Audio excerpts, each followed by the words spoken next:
Cek. Insyaallah iya benar. Assalamualaikum warahmatullahi wabarakatuh. Alhamdulillah wassalatu wassalamu ala Rasulillah amma ba'du. Jamaah salat maghrib Masjid Baitul Ma'mur yang dirahmati Allah Subhanahu wa taala. Sebelumnya marilah kita panjatkan puji syukur kita kepada Allah Subhanahu wa taala yang hingga sore hari ini kita masih diberikan nikmat iman Islam dan nikmat sehat, dan sehingga kita bisa melaksanakan sholat maghrib secara berjamaah. Salawat serta salam semoga senantiasa tercerahkan kepada uswatun hasanah kita Rasulullah Muhammad SAW beserta keluarga sahabat dan insya Allah termasuk kita semuanya. Jamaah yang dirahmati Allah SWT, untuk kajian ba'da maghrib hari ini insya Allah spesial kita kedatangan tamu dari kota Makassar. Beliau adalah Al-Ustadz Muhammad Fakhrul Razi Ansor, PSH MA PhD. Beliau ini adalah sebagai Direktur Markas Hijrah Indonesia, dan beliau adalah alumni dari Universitas Islam Internasional University of Africa Sudan, S1, S2 dan S3-nya. Insyaallah untuk mempersingkat waktu, mari kita simak ilmu dari beliau dan mudah-mudahan kita bisa mengambil manfaat dari ilmu yang akan beliau sampaikan. Itu saja barangkali untuk perkenalan kepada Ustaz kami persilakan. Fadhil Ustaz.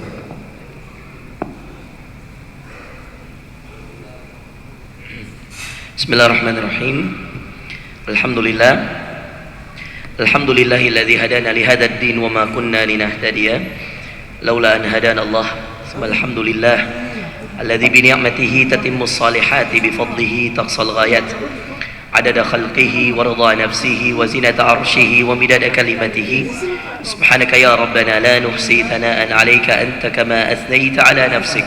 Subhanaka la 'ilma lana illa ma 'allamtana إنك أنت العليم الحكيم. اللهم فقهنا في الدين وعلمنا التأويل. رب اشرح لي صدري ويسر لي أمري واحلل عقدة من لساني يفقه قولي. رضينا بالله ربا وبالإسلام دينا وبمحمد صلى الله عليه وسلم نبيا ورسولا.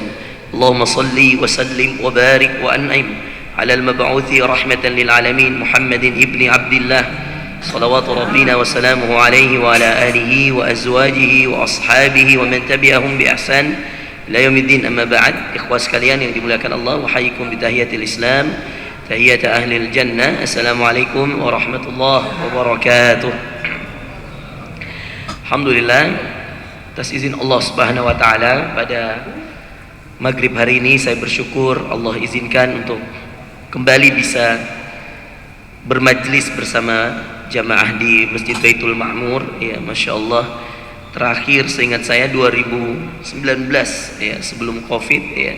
Kita sempat ada kajian juga di sini di masjid kita ini, dan alhamdulillah selalu saja ya, kami bahagia karena melihat antusias dari saudara-saudara seiman di tengah mayoritas teman-teman kita yang belum beriman di Bali ini. Dan Masya Allah, selalu membahagiakan ketika subhanallah kita menemukan masjid-masjid ramai dengan ikhwah-ikhwah kita, teman-teman kita, di saat subhanallah berada di kota di tengah provinsi yang mayoritasnya non. Dan ini Masya Allah membuat kita bergairah. Kadang-kadang subhanallah Bapak Ibu sekalian, saya mendapati ini di beberapa tempat.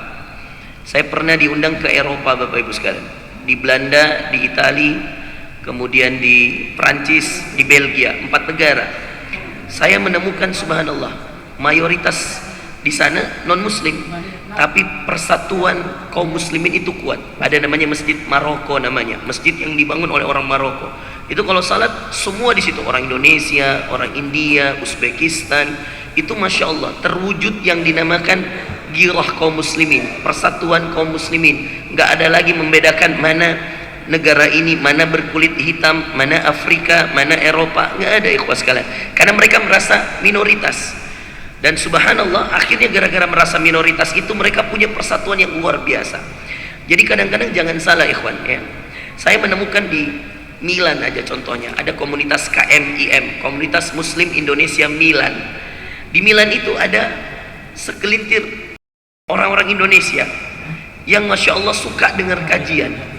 Bahkan di antara mereka yang mengundang saya menyaksikan video saya lewat YouTube. Ya, salah satu yang minta, aslinya kan saya cuma ceramah di Roma, yang undang waktu itu duta besar, kedutaan besar Republik Indonesia di Roma, mengundang saya ceramah untuk peresmian KMIR, Komunitas Muslim Indonesia Roma. Subhanallah teman-teman, ada salah seorang jamaah yang sering nonton YouTube saya di Milan, minta sama protokol konsulernya Roma di Italia, minta agar saya dibawa ke Milan juga. Sampai di Milan, saya kaget. Saya bilang, Bapak kenal saya di mana? Dia katakan, saya sering nonton YouTube-nya Ustadz di Umfa Channel. Saya punya YouTube namanya Umfa Channel, itu Ustadz Muhammad Farrazi Ansar Channel. Dia sering nonton di situ. Saya bilang, Bapak dari mana? Kata dia, saya dari Jawa Barat, Ustadz. Tapi sering lihat ceramah-ceramah Ustadz di Instagram, di YouTube. Awalnya di YouTube. Lewat satu penggalan ceramah saya, akhirnya dia penasaran, dia buka ceramah-ceramah yang lain. Subhanallah Bapak Ibu sekalian, dia kumpulkan semua muslim Indonesia, bahkan yang Malaysia itu ikut di Milan. Subhanallah. Jadi makanya Masya Allah Bapak Ibu sekalian, semua bumi Allah ini milik Allah.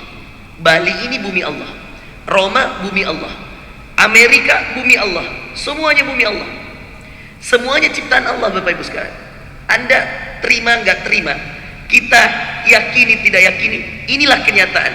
Al-ard, as-samawat wal-ard, yang Allah sering katakan bahwa ada langit dan bumi, Allah lah penciptanya. Langit dan bumi ini tanpa terkecuali Bali, tanpa terkecuali Vatikan, bahkan dekat Roma itu ada Vatikan, tanpa terkecuali Vatikan, semuanya bumi Allah, semuanya ciptaan Allah.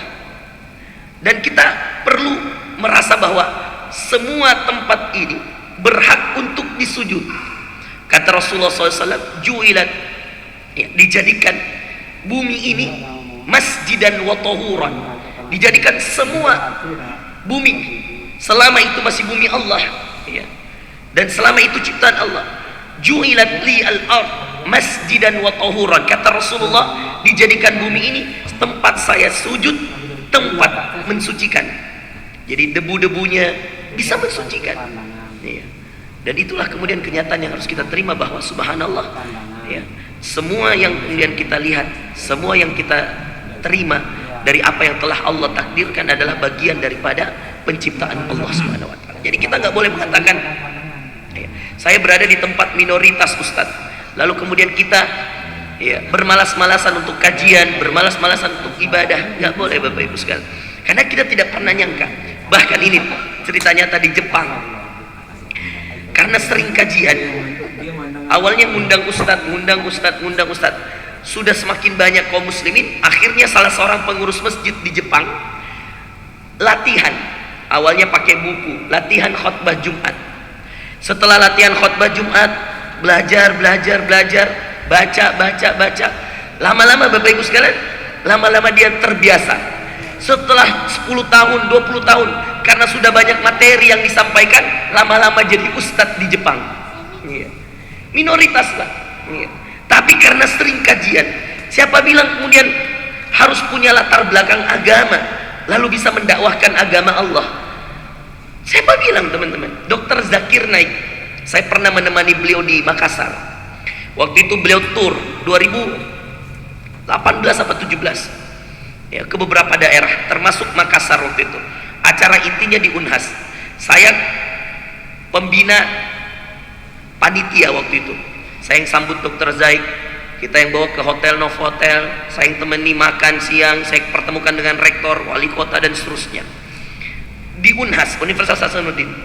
Tahukah Bapak Ibu sekalian, ketika kemudian saya mulai bertanya sama beliau, Syekh, dengan bahasa Inggris tentunya, ya, saya tanya sama beliau, Syekh, saya dengar-dengar Syekh hafal Quran sejak kecil, saya dengar-dengar hafal Sahih Bukhari. Saya katakan saya mahasiswa di Sudan, ya, jurusan ilmu hadis, dan saya tidak hafal Sahih Bukhari, ya. Saya dari pesantren Syekh, saya katakan, Bapak Ibu, saya tuh tamat SD, saya ke Gontor. Tahu Gontor ya? Pesantren di Ponorogo, Pak. Tamat SD, usia saya masih 12 tahun. Ibu saya bawa saya dari Makassar ke Ponorogo. Berapa tahun saya di sana? 6 tahun. SMP 3 tahun, SMA 3 tahun. 6 tahun saya belajar agama. Sudah itu saya jadi ustadz di sana 2 tahun di Gontor. Saya lulus beasiswa ke Sudan, S1 lulus, Alhamdulillah karena nilainya bagus, dapat beasiswa lagi S2. S1 saya 4 tahun, S2 saya 2 tahun setengah, S3 saya 3 tahun setengah. Kalau di total semua perjalanan belajar saya 8 tahun di Gontor, kemudian 12 tahun di Sudan, total 20 tahun saya belajar agama, Bapak Ibu sekalian. Jurusan saya ilmu hadis, S2 S3 saya ilmu hadis. Saya kemudian ketika ketemu Syekh Dr. Zakir Naik, saya sampaikan, Syekh, saya dengar Syekh hafal Injil, saya dengar Syekh hafal Sahih Bukhari, saya dengar Syekh hafal Sahih Muslim. Bagaimana cara Syekh menghafalkan? Apakah Syekh alumni pesantren? Apakah Syekh adalah orang yang pernah boarding school di India? Kata Syekh, mana ada di India boarding school? Dia tanya saya, mana ada di India boarding school? Kata Syekh Dr. Zakir Naik, mungkin sering lihat ya. Bayangkan Bapak Ibu sekalian, dia katakan tidak ada boarding school. Lalu saya tanya, dari mana belajar agama?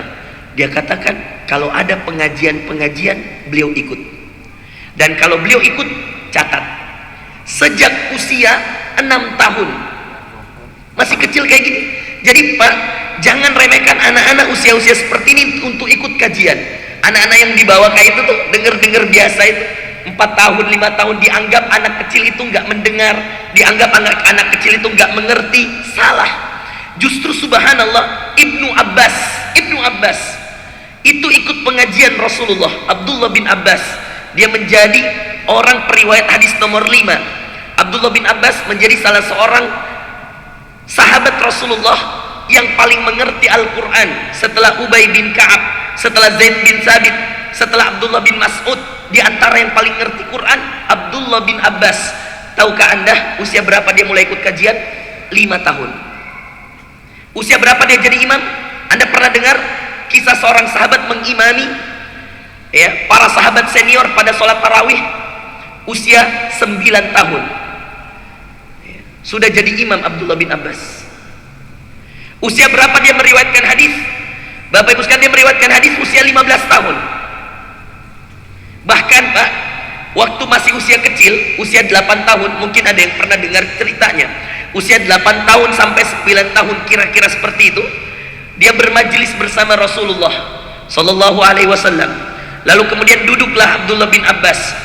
Tiba-tiba Umar bin Khattab, karena melihat bahwa yang mau kajian ini Rasulullah, yang berada di sekitar Rasulullah ini sahabat-sahabat senior, Bapak Ibu. Ada Abu Bakar, ada Umar, ada Utsman, ada Abdurrahman bin Auf, Tolhah, sahabat senior. Dan ini sudah kejadian, sudah dalam keadaan di Madinah. Tiba-tiba Umar berdiri, Bapak Ibu sekalian, Umar bin Khattab. Lalu Umar kemudian mengatakan pada Abdullah bin Abbas, anak kecil waktu itu. Umar mengatakan, ya gulam, anak muda, berdirilah dan pergilah. Berdirilah dan pergilah. Rasulullah yang melihat kejadian itu lalu mengatakan pada Umar, ya Umar, da'hu. Wahai Umar, biarkan dia di sini. Siapa yang diminta dibiarkan? Anak kecil. Namanya Abdullah bin Abbas. Coba lihat Bapak Ibu sekalian, apa yang terjadi?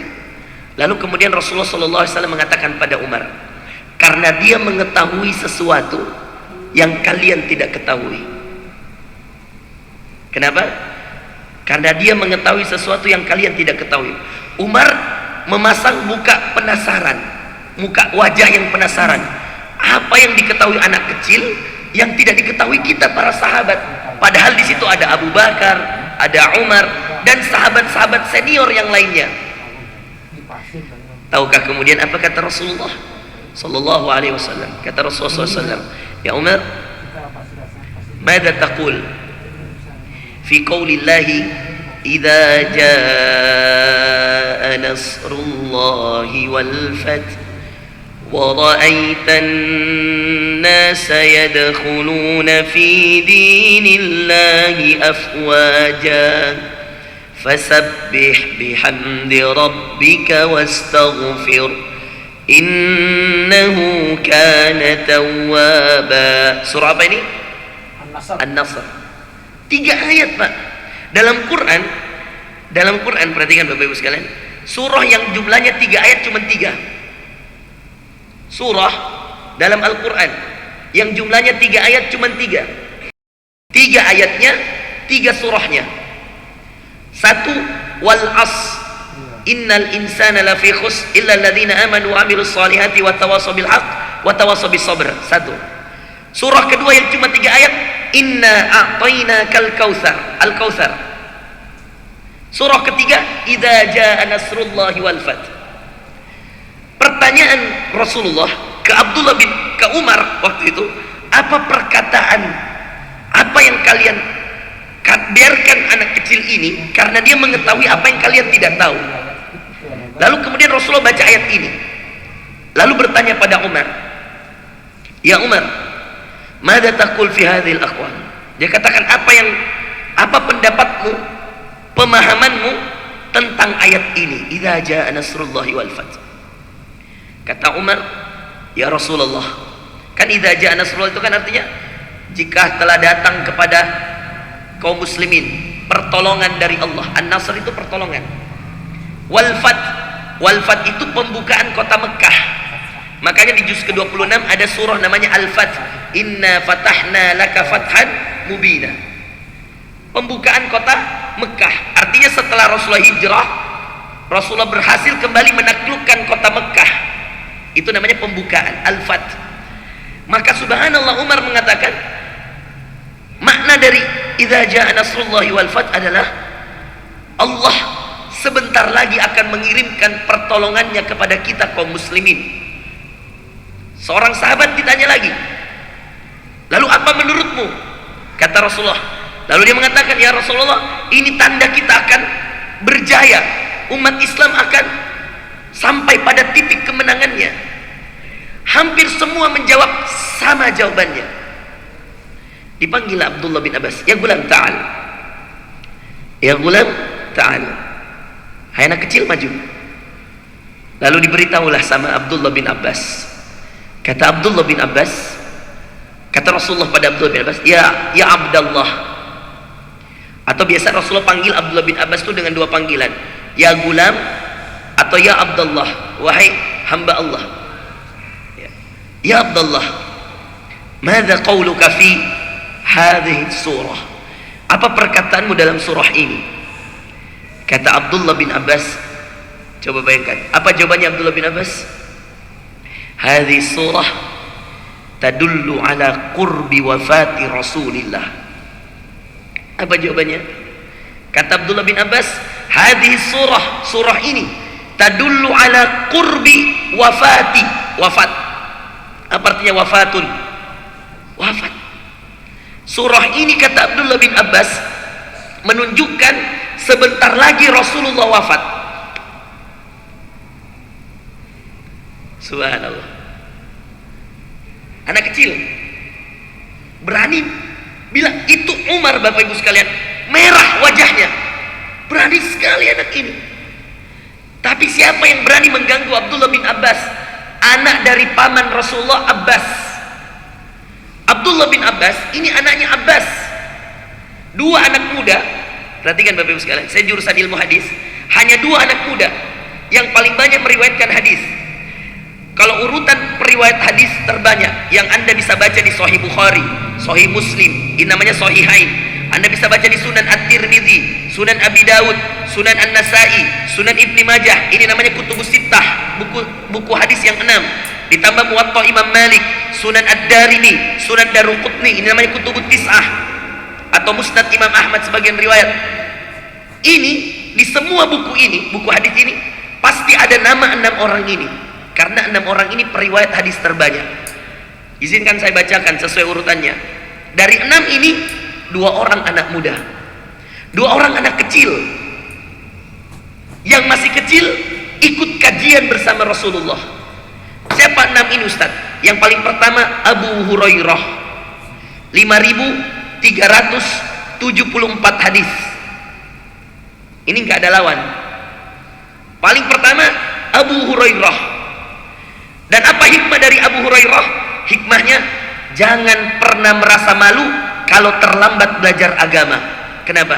Abu Hurairah terlambat masuk Islam. Dia cuma mendapati Rasulullah 8 tahun dalam riwayat yang lain 6 tahun. Tapi Rasulullah wafat, dia menjadi orang paling banyak meriwayatkan hadis. Nama aslinya Abdurrahman, nama bapaknya Sakhr, datang dari kota terpencil di Yaman, namanya Daus. Maka nama asli Abu Hurairah Abdurrahman bin Sakhr ad-Dausi. Kenapa dinamakan Abu Hurairah? Karena suka main dengan kucing kecil, anak kucing. Karena senang dengan anak kucing, maka Rasulullah mengatakan, ya Aba Hurairah. Karena anak kucing dalam bahasa Arab hirrah. Hirrah itu anak kucing. Maka kalau dia suka main dengan anak kucing, Abu Hurairah. Siapa nomor 2? Anak kecil, anak muda. Anaknya Umar, Abdullah bin Umar. Jadi 2 Abdullah. Perhatikan, ada 2 Abdullah dalam sejarah Islam yang masih kecil ikut kajian bersama Rasulullah dan akhirnya menjadi orang yang paling banyak meriwayatkan hadis. Nomor 2 dan nomor 5. Nomor 2-nya Abdullah bin Umar, anaknya Umar bin Khattab. Nomor 5-nya Abdullah bin Abbas, anaknya Abbas, paman Rasulullah. Nomor 3 siapa Ustaz? Nomor 3 Anas bin Malik. Abdullah bin Umar 2600 sekian hadis. Anas bin Malik 2300 sekian hadis. Aisyah 2100 hadis. Aisyah nomor 4. Satu-satunya perempuan paling banyak meriwayatkan hadis, Aisyah, istri Rasulullah. Nomor 5-nya Abdullah bin Abbas. Nomor 6-nya Jabir bin Abdullah. 6 periwayat hadis yang kalau Anda buka semua buku hadis, mau Riyadus Shalihin, mau Bulughul Maram, mau apa lagi, Sunan An-Nasai, Sunan At-Tirmidzi, apapun, pasti Anda ketemu 6 nama orang ini. Apalagi nama Abu Hurairah, pasti ketemu. Bapak Ibu tahu nggak? Ketika Abdullah bin Abbas mengatakan, apa perkataanmu, ketika ditanya oleh Rasulullah SAW, apa perkataanmu tentang surah ini? Idza jaa nasrullahi wal fath. Kata Abdullah bin Abbas, hadza dalilu qurbu wafati Rasulillah. Ini bukti sebentar lagi Rasulullah wafat. Tahukah Anda, semua sahabat waktu itu matanya melotot, mukanya merah, terheran-heran. Ada yang marah karena mengatakan betapa beraninya seorang anak kecil. Tapi di saat yang sama, sebahagian mengakui karena dia tahu bahwa ini adalah sepupu Rasulullah. Karena Abbas paman Rasulullah, keluarga Rasulullah, Abdullah bin Abbas. Apa yang terjadi Bapak Ibu sekalian? Lalu Rasulullah SAW mengatakan pada Abdullah bin Abbas di hadapan semua sahabatnya, asabta ya gulam. Jawabanmu benar wahai anak kecil. Gulam itu anak kecil. Lalu dijelaskanlah kepada sahabatnya. Tahu nggak Bapak Ibu sekalian apa alasan dibenarkannya perkataan Abdullah bin Abbas bahwa Rasulullah sudah mau wafat dengan ayat idza jaa nasrullahi wal fath? Kata Rasulullah SAW, beliau menjelaskan, idza jaa nasrullahi wal fath, kalau telah datang pertolongan Allah berupa kemenangan, wal fath, dan pembukaan kota Mekah, itu tanda apa Bapak Ibu sekalian? Tanda kemenangan.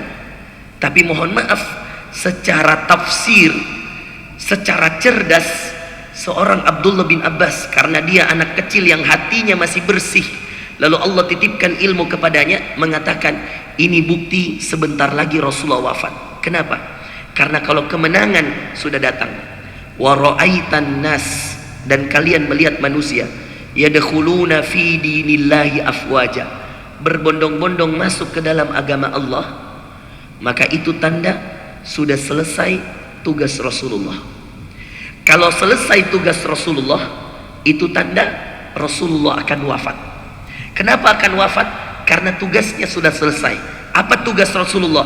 Wa ma alaina illal balagul mubin, wa ma alaika illa wa ma ala rasuli.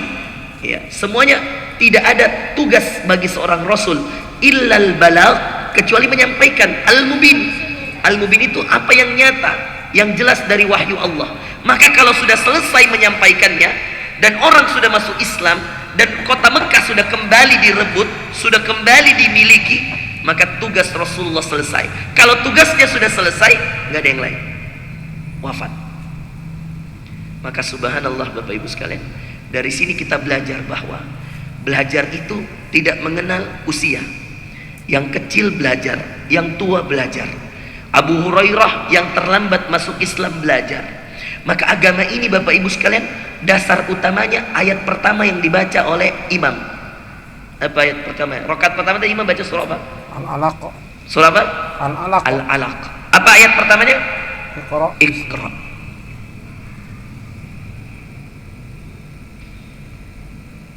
Ayat pertama yang dibaca imam, itulah sebenarnya definisi agama kita. Makanya pernah nggak dengar hadis Rasulullah mengatakan dalam sebuah hadis menggabungkan dua kata saja. Hadis yang sahih, kata Rasulullah, ad-dinun nasihah. Pernah dengar? Ya. Pernah dengar hadisnya? Ad-din, apa arti ad-din? Agama. An-nasihah, nasihat. Perhatikan Bapak Ibu, saya waktu S2 itu waktu masih belajar di kelas, satu semester kita harus membahas 380 hadis. Saya ada 4 semester di S2, berarti total yang kita bahas itu 1200 hadis lebih. Dan subhanallah Bapak Ibu sekalian, itu yang dibahas, belum yang kita teliti. Makanya jurusan ilmu hadis itu Pak, Bapak bisa tanyakan kalau Bapak punya kenalan ustadz-ustadz alumni Timur Tengah, Anda boleh tanya pada ustadz-ustadz itu. Jurusan hadis itu jurusan paling buat kepala pusing Pak. Subhanallah, karena dua yang harus diteliti Pak, isinya, orangnya. Kalau Quran nggak perlu neliti orang Pak, karena ayat Allah selesai. Tapi kalau hadis dua yang diteliti Pak, isinya, kalau dalam bahasa Arabnya al-matan, matannya. Orangnya, kalau dalam bahasa Arab sanad, al-isnad. Harus diteliti nih orang, bener gak?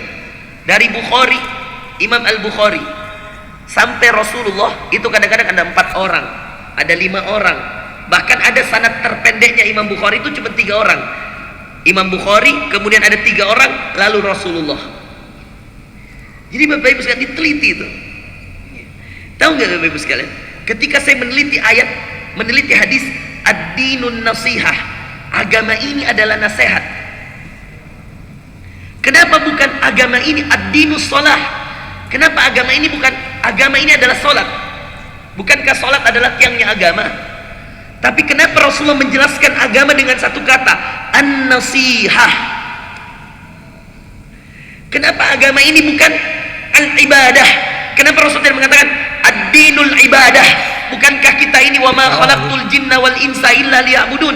Allah mengatakan dalam Az-Zariyat di juz ke-27, wa ma khalaqtul jinna, tidaklah saya menciptakan jin, wal ins, manusia, illa liya'budun, kecuali untuk menyembah aku, ibadah. Kenapa Allah tidak katakan agama ini ibadah? Kenapa Allah tidak katakan agama ini salat?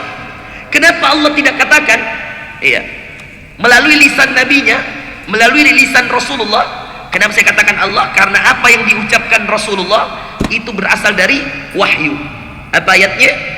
Dalam Al-Quran Allah Subhanahu wa ta'ala mengatakan, An-Najm, wa ma yantiqu 'anil hawa in huwa illa wahyu yuha 'allamahu shadidul quwa dzu mirratin fastawa. Kata Allah, wa ma yantiqu 'anil hawa, Rasulullah tidak mengatakan sesuatu dari keinginannya. In huwa illa, apa yang dikatakan Rasulullah? Wahyu yuha, yang dikatakan Rasulullah wahyu, yang diwahyukan dari Allah. Allamahu syadidul quwa, yang mengajarkan dia langsung siapa? Syadidul quwa, Allah yang punya kekuatan. Jadi perkataan Rasulullah itu dari Allah. Apa kata Rasulullah? Agama ini nasihat. Pak Ismanto punya agama enggak? Saya punya agama enggak? Bapak punya agama enggak? Kalau Bapak masih mau mendengar nasihat, dan masih mau menasehati. Bapak punya agama. Ustadz Farrozi punya agama nggak? Punya. Kalau Ustadz mau dengar nasihat, kalau Ustadz mau memberi nasihat, kapan? Dengerin. Seorang tidak lagi mau mendengar nasihat dan seorang tidak lagi mau memberi nasihat, maka orang itu dikategorikan tidak punya agama. Ini tegas. Agama nasihat. Ini mirip seperti ketika Rasul mengatakan Al-Hajju Arafah. Apa arti Al-Hajju Arafah? Haji adalah Arafah. Haji adalah Arafah. Al-Hajju Arafah, tahu nggak? Haji adalah Arafah. Apa? Haji adalah Arafah.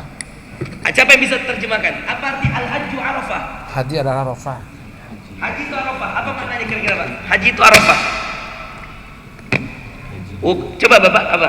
Haji itu adalah Arafah. Itulah Haji adalah? Arafah. Lah, kan haji ada Musdalifah, ada Mina. Maksudnya apa itu? Wukuf di Arafah. Haji adalah wukuf di Arafah. Artinya apa itu kira-kira, Pak? Puncaknya haji. Enggak sah kalau enggak wukuf di Arafah. Coba angkat tangan Pak yang pernah haji selain saya. Belum ada? Ada banyak. Belum ada yang pernah haji. Alhamdulillah. Alhamdulillah. Siapa lagi? Oke, angkat tangan yang mau haji insyaallah. Kita doain. Angkat tangan yang mau haji. Kita doain yang angkat tangan segera dimudahkan Allah untuk haji. Amin. Bersama keluarganya. Amin. Bapak Ibu sekalian, seperti itu persis Pak. Terima kasih jawabannya. Jazakumullah khair Pak. Haji adalah Arafah. Sedangkan boleh ditanya kepada Bapak yang sudah haji. Haji itu perjalanan yang sangat panjang Bapak Ibu sekalian. Dari mikot, dari negara asal, mikot, tawaf, kalau dia haji tamattu, atau dia haji ifrad, atau dia haji qiran. Selesai itu dia tarwiyah, tanggal 8 dia masuk, wukuf di Arafah, kemudian mabit di Musdalifah, kemudian mabit di Mina, lalu kemudian lempar jumrah, tarwiyah, ada namanya nafar awal, ada namanya nafar tani, ada namanya tawaf wada. Semua itu haji, satu rangkaian. Tapi kata Rasulullah, Al-Hajju Arafah. Sebanyak itu rentetan ibadah haji, Rasulullah menyingkat, haji itu Arafah. Agama itu nasihat. Beruntunglah Bapak semua ini yang sering ikut kajian. Berarti kalau Bapak masih suka dengar kajian, masih senang dengar ustadz, masih senang dengar ceramah, Bapak masih punya agama yang kuat di dalam hati. Orang yang paling beruntung Pak, orang yang masih diberikan di dalam hatinya kesadaran untuk selalu mau dengar nasihat. Karena agama adalah nasihat, haji adalah Arafah. Jadi mohon maaf Pak, saya 2015 petugas haji. Bapak tahu semua yang ketika haji dari seluruh dunia yang jatuh sakit di rumah sakit berhari-hari. Ada jamaah Indonesia baru turun dari pesawat stroke, baru turun dari pesawat dehidrasi, lemes, diinfus, semuanya dibawa ke rumah sakit, diobati. Tapi ketika tanggal 9 Zulhijjah, hari Arafah, demi Allah Pak, saya bagian penerangan yang mengumumkan telah meninggal dunia, telah meninggal dunia, telah meninggal dunia. Saya yang kemudian bolak-balik antara tenda penerangan dengan tenda rumah sakit, bolak-balik. Khusus jamaah Indonesia, saya yang umumkan dengan teman saya. Bayangkan Pak, pentingnya Arafah. Orang mau sakratul maut pun dibawa ke Arafah. Kenapa? Supaya hajinya sah. Mau sakratul maut Pak, infusnya dipindah ke Arafah. Wukuf di Arafah dari pagi sampai sore. Lebih 500 orang kita umumkan meninggal. Meninggal jamaah ini, meninggal. Jamaah Indonesia waktu itu 200.000 orang. Kita umumin Pak, karena pentingnya Arafah.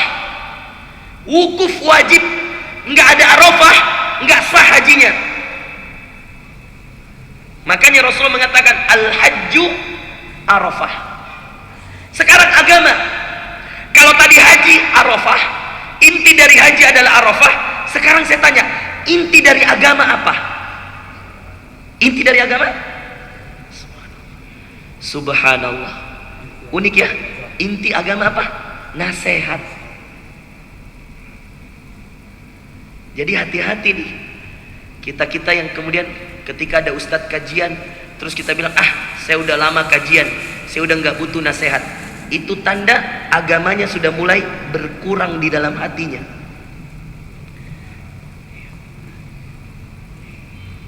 Suatu ketika Pak, saya di Sidoarjo, datang ke Sidoarjo Pak, ceramah. Kemarin baru-baru ini, saya dari Padang, ada acara Hijrah Fest dengan teman-teman artis hijrah waktu itu. Sebelum dari Padang, saya di Sidoarjo. Saya ceritakan ke teman-teman. Saya bilang gini, saya di Sidoarjo, diminta ngisi di beberapa tempat, dan itu sudah sering. Ada namanya Al-Millah, Masjid Al-Millah. Mungkin ada yang dari Surabaya, Sidoarjo, tahu pasti. Dia dekat banget dari Hotel Luminor di Sidoarjo itu. Dekat dari Stadion Deltras Sidoarjo. Ada namanya, saya ngisi di Al-Falah, masjid depan kebun binatang di Surabaya. Tahu ya? Itu masjid yang sering undang saya Pak, kalau di Surabaya, Sidoarjo. Suatu ketika kan, saya sholat Jumat di Masjid Raya Nasional, apa itu namanya, Surabaya itu? Masjid, apa namanya? Masjid Akbar, Al-Akbar itu ya, yang Masjid Raya Nasional itu ya, yang besar banget itu Pak. Ya, Masjid Raya Nasional ya, Al-Akbar ya namanya. Saya sholat Jumat di situ. Duduk, saya dengar khotib Jumat. Ternyata ada fans, followers Instagram saya. Lihat, Ustadz, saya duduk nih. Jadi setelah selesai sholat Jumat, saya keluar dari Masjid Al-Akbar, ditahan. Ustadz, foto-foto. Saya bilang, oke, foto. Terus dia bilang apa? Coba dengerin, apa kata-kata dia? Ustadz, tadi waktu khotib Jumat, ceramah, saya lihat Ustadz serius sekali. Saya kan gini terus saja. Diikutannya, saya lihat Ustadz serius sekali. Emangnya Ustadz nggak ngerti apa yang disampaikan khatib? Bukankah Ustadz juga Ustadz? Pasti udah paham dong apa yang disampaikan. Saya katakan, iya udah paham. Tapi tidak pernah, saya katakan sama orang ini. Saya bilang sama dia, demi Allah, meskipun ayat yang dia baca sama dengan ayat yang saya hafal, meskipun hadis yang dibaca sama dengan hadis yang saya hafal, saya katakan, demi Allah, tidak pernah saya duduk mendengar siapapun membahas tentang agama Allah kecuali pasti saya dapat ilmu baru.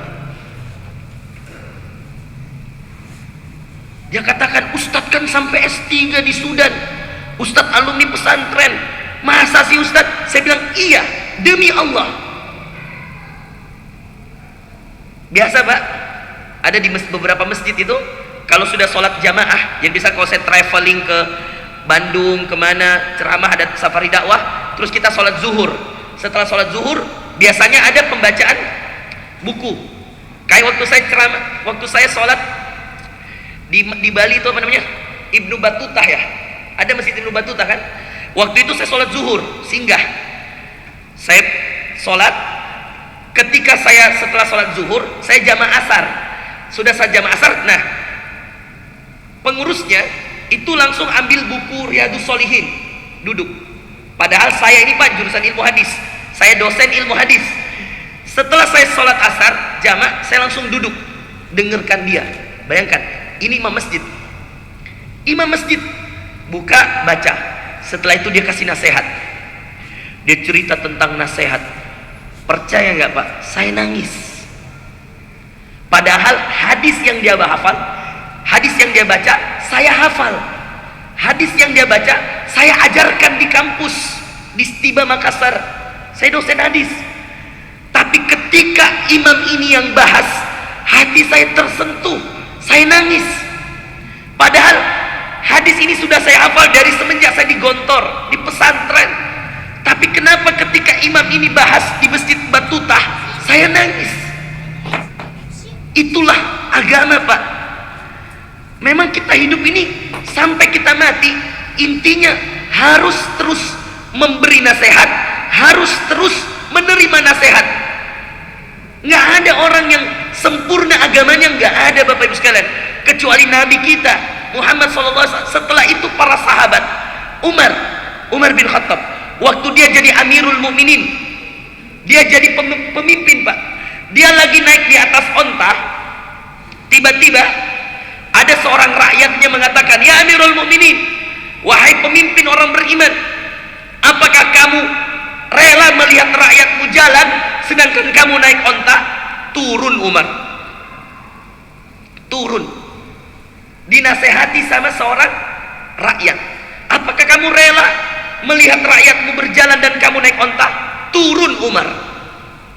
Padahal dia pemimpin Pak, boleh aja kan dia naik onta, tapi dia turun. Dia mengatakan, "Saya mendengar nasihat."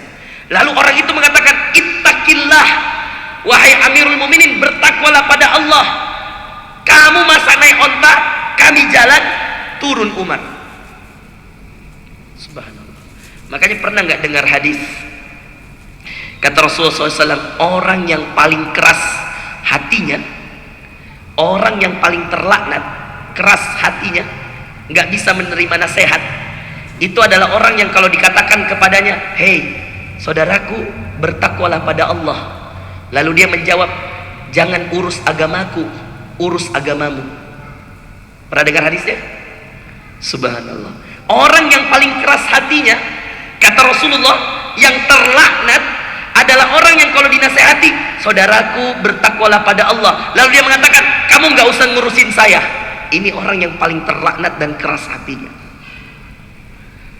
Makanya subhanallah, kalau haji Arafah, ternyata agama bukan sholat, agama bukan sedekah, agama bukan ilmu saja, tapi agama nasihat.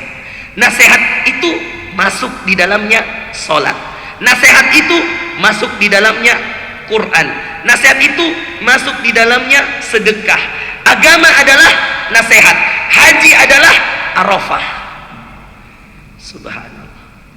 Makanya muncullah ayat Allah yang kata Imam Syafi'i, andai nggak turun selain surah ini saja, andaikan Allah hanya menurunkan satu surah saja dalam Al-Quran, maka ini sudah sangat cukup. Surah apa? Sama, 3 ayat juga, surah Wal-As. Kata Imam Syafi'i, andaikan nggak ada surah yang lain dan manusia beramal dengan satu surah, apa surahnya? Wal-As. Wal-As, demi masa. Innal insana lafi khus, sesungguhnya semua manusia kerugian, rugi. Illal ladzina amanu, kecuali yang beriman, wa amilus solihat, lalu dia dengan imannya beramal soleh, wa tawasaw bil haqq, wa tawasaw bil haqq, lalu mereka saling menasehati dalam kebenaran, wa tawasaw bis sabr, lalu mereka saling menasehati dalam kesabaran. Pas ya, habis waktu ya Bapak Ibu yang dimuliakan Allah. Maka ayo ya Bapak Ibu sekalian, kita jadi orang yang terus mengejar nasihat ya, dan terus memberi nasihat. Tantangan selanjutnya Pak, setelah rajin dengar nasihat, mau nggak, berani nggak memberi nasihat? Nah ini kadang-kadang yang susah. Makanya ada namanya umat terbaik. Siapa umat terbaik? Kuntum khaira ummah, kata Allah, ukhrijat linnas, yang dipilih dari manusia. Kapan jadi umat terbaik? Ta'muruna bil ma'ruf wa tanhauna 'anil munkar. Kapan jadi umat terbaik? Kalau mau mengajak dalam kebaikan dan melarang dari kemungkaran, barulah kita jadi umat yang terbaik. Bapak Ibu demikian ya, Masya Allah, senang sekali kita bisa hadir. Saya ingin mengajak Bapak Ibu pada program saya Tebar Quran. Saya ini Pak datang ke Bali sebenarnya transit. Saya mau ke Lombok, tapi kalau dari Makassar ke Lombok nggak ada pesawat langsung Pak. Jadi daripada saya dari Makassar, Bali tunggu di bandara, mending saya keluar dulu. Iya, kebetulan juga ada salah satu artis hijrah datang di Bali, mau ketemu, jadi sekalian ketemu tadi di Seminyak di sana tadi. Jadi sekalian, jadi kita punya program tebar mushaf. Nah, memang intinya nanti di Lombok, ya.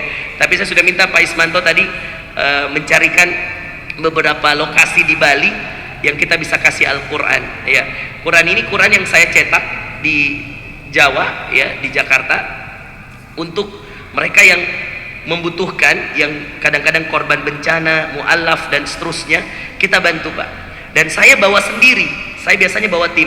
Alhamdulillah sudah tersebar 20.000 Quran. Terakhir 5.000 Quran saya bawa ke Semeru di Lumajang. Jadi waktu gunung Semeru meletus, saya waktu itu healing mereka dengan Quran. Karena bagi saya, semua solusi permasalahan hidup itu Quran. Kapan orang dekat dengan Quran, dibuka pintu rezeki, diselesaikan masalah. Pokoknya Quran. Dzalikal kitabu la raiba fi hudal lil muttaqin. Tapi saya tidak mau Quran itu cuma dibagi. Makanya saya punya program, saya yang bagi bersama tim, dan kita ceramah dulu. Pendekatan ke, ini ada beberapa foto nih di Jawa Barat, di Lumajang, ya. Kita bawa dan kita kumpulkan anak-anaknya, TPQ-nya, atau kadang-kadang korban bencana. Nah, ini insya Allah kalau Bapak berkenan, saya insya Allah setelah Ramadan di Cianjur, Pak. Ya. Korban Cianjur kemarin kan sekarang kita tidak berani bawa karena masih ada yang direhab, masih ada masjid-masjid yang rubuh, yang dibangun kembali, TPA dibangun kembali. Nah, insya Allah nanti setelah Ramadan di bulan Syawal, ya, sebelum Dzulqa'dah, ya. Dan doain juga, Pak, saya mudah-mudahan, saya rencana tahun ini haji bersama orang tua, mudah-mudahan dimudahkan Allah, ya. Dzulqa'dah saya berangkat insya Allah. Syawal saya ke Cianjur, ya. Kita target di Cianjur itu karena rumah yang roboh banyak, jadi mungkin sekitar 2.000 sampai 5.000 Al-Quran kita akan bawa insya Allah. Mudah-mudahan dimudahkan Allah, dan Bapak Ibu yang mau dapat pahala, ya, mau titip amal jariah, gitu. Nanti saya ceramah, saya gini, Bapak tinggal store Qurannya supaya satu masjid, satu rumah tahfidz, satu komunitas itu bisa kita bawakan Quran. Nanti di scan aja langsung di sini, Pak. Ya, di scan. Nanti kalau nanti berminat setelah sholat Isya, nanti cari tim saya, nanti langsung scan barcode-nya, bisa langsung ditransferkan ke sini, ke ke rekening tebar mushaf Al-Quran, ya, program kita insya Allah. Mudah-mudahan jadi amal jariah semua. Ya, mudah-mudahan Allah Subhanahu wa taala ridha pada kita semua, dan apa yang kita sampaikan mudah-mudahan diterima Allah. Semoga kita menjadi orang yang selalu menerima nasihat dan selalu memberikan nasihat. Agama ini adalah nasihat, semoga Allah ridha, semoga Allah ikhlaskan kita, hati-hati kita, amal-amal kita. Selalu kita berdoa kepada Allah, Rabbana taqabbal minna innaka antas samiul alim. Ya Allah, terima amalan kami, Engkaulah yang Maha mendengar lagi Maha mengetahui. Kebenaran dari Allah, salah dari saya minta maaf. Barakallahu fikum, subhanakallahumma bihamdik, asyhadu an la ilaha illa anta, astaghfiruka wa atubu ilaik. Akhiru da'wana anil hamdulillahi rabbil alamin. Assalamualaikum warahmatullahi wabarakatuh.